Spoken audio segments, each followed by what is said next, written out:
It could have been coincidence, or normal atmospheric conditions, that in the 3 weeks before Joan Didion's death she was on my mind.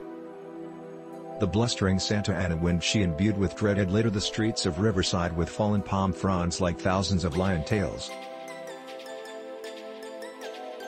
In late November, I made an impetuous pilgrimage to a place Didion made famous in some dreamers of the Golden Dream, a place where my own roots run deep, because her essays formed me as a writer from the time I was 17 until even last week, from her prose to her derision to her elision of the kind.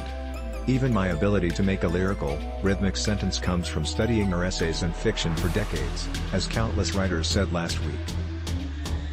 With sentences like a kind of people who imagine they might live among the talismanic fruit and prosper in the dry air, she cut us to the quick. She was a tiny badass, her sunglasses and cigarettes, her Stingray and freeways, her refusal to be anything less than a prescient storyteller. The wind started at midnight on November 24th, the birthday of my younger brother, who died in 2002. On that day in 1963, when my mother was in the hospital giving birth to him, powerful Santa Claus blew open the door to her tiny one-bedroom house in Glen Avon, on Donna Way, near the Pomona Freeway. Tumbleweeds had once piled up against our door so high we couldn't push it open. I was 3. My father had left us, fallen in love with a beautiful divorcée with 4 children in Ontario.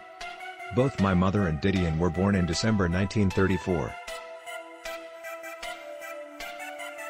Didion was 5th-generation California. My mother arrived in Fontana as an immigrant from Switzerland, 19 years old, to join her father and stepmother, who had gotten jobs at Kaiser Steel and lived in a trailer park.